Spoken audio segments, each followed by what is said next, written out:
It all starts with a pencil, or a crayon, or a toy with a rough edge that you used to scribble on the walls and got a pretty bad timeout because of it. Or maybe you started much later, doodling in class, or you went down a major or a job path that you realized wasn't really for you. But the point is, you're here now, and I am proud of you. You have decided to take the very brave choice of walking down the perilous path of becoming an artist or a designer or any kind of creative job. And it's a very hard path where things aren't always clear, and most of the time you have to carve that very path, and dangers lurk around every corner, and the path is always changing and winding and going into different areas, taking you into very different realms. But you are a traveler with passion, with creativity and imagination. Your weapons are dragons and spaceships and sad clowns. So if anyone is capable of taking this path, it's you. And the reward isn't always clear, but we make our own rewards, and that's really cool. And not many other paths have that. So if you just joined an art or a design program, or you're trying to walk down a self-taught route, I'm making this video for you. I mean, I just got out of the cap and gown yesterday, but I have done 4 years of study, and I've been working for about 2 years, so I know a thing or two. Literally, I know just like one thing or two. You need to completely let go of the idea of originality. You know what they say, good artists create, great artists steal. It is true, nothing is original at all, and you'll learn that when studying art history. Literally everything is copied. Masters copying from previous masters. You're never gonna have something purely original, and that's okay, and that's really cool, because what you have is an inspiration built up from other inspirations, built up from other inspirations that you probably have. So while your work may not be 100% original, it's gonna always be 100% you. But to gather that inspiration, you need to copy a lot. You need to look at what other artists did and do the same thing to kind of get into the mindset where they got their inspirations, what were the choices that they made. But then also there comes a point where you need to just not copy and think about, how can I approach this piece in a different way? How can I do it in a different style? What other choices can I make that I believe would make it more interesting to me?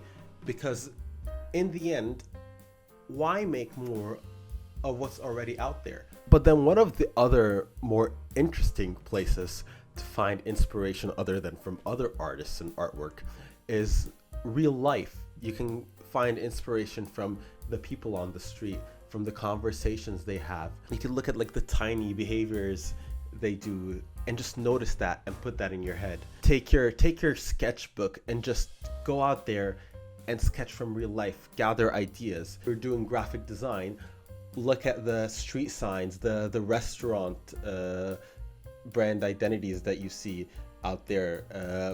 A lot of inspiration can be found there. And not just that, think more abstractly, think outside the box. If you just look at the clouds, you'll find so many interesting abstract shapes that you can use in your designs.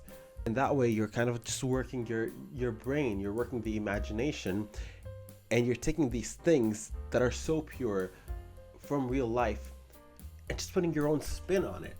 But inspiration doesn't always go there. Go find inspiration from unique places. One of the more interesting things you'll find in many artworks is the combination of elements that seem unlikely to fit together. So what you can do is just look through other subjects that you find interesting other than stuff directly related to art and design. Look into history, ancient Egypt, look at geography, look at science. But then, you watch videos of artists and designers and you hear them talking, And most of the time you find them to be these really smart people who have a lot of knowledge about science and nature and people and history. Because just look into art history, look, the most famous artists and impactful artists in history, like Da Vinci, for example, were scientists, they were polymaths. So just collect knowledge, collect information, watch documentaries about things that aren't directly related to what you want to do. And all that stuff just feeds, it goes into your subconscious, and you find so much use for it later.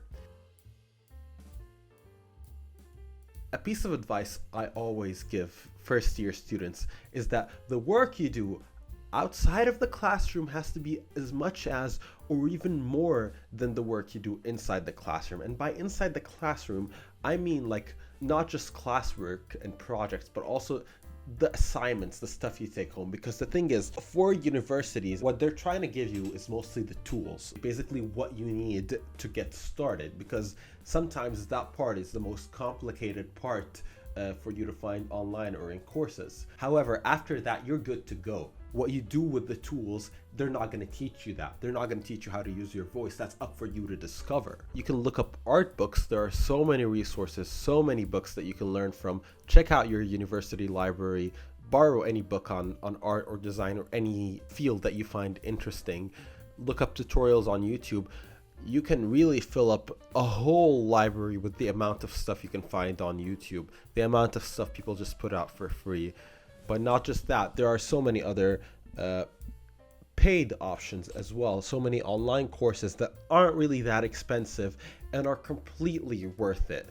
If you can't pay for courses and you're a student, you'll find out that a lot of courses would be happy to help out and give out some financial aid or discount to people who can't pay that money, because in the end, most of these courses really care about just making learning accessible. And remember, throughout everything you do, completely just kill your ego. Make mistakes, because that's how you're gonna learn.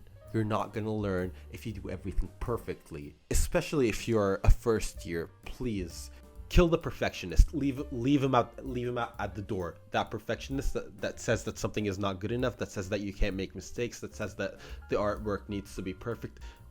No, not coming with you on your journey. And it leads me to something that I learned in my very first project in my second year of university, and it is when things are just completely closed down, when you can't figure a way out of an idea, when you can't just work it out, start over. And finally, in this chapter, I want to tell you to make that idea, that specific idea that's inside you, that's burning, that you're like, this is what I'm working towards, this is what I'm studying, this is what I'm doing all this, working for, so I can someday hopefully make that big idea and it's going to be amazing and it's going to look great. No, what are you waiting for? Do it right now. Because in the end, where have we all started? You come at a point in your path when you ask yourself, why did I choose this? And you remember it. You remember when you were a kid, when you were drawing stick figures, when you were playing with your dinosaurs, and you remember that this is what I wanted to do.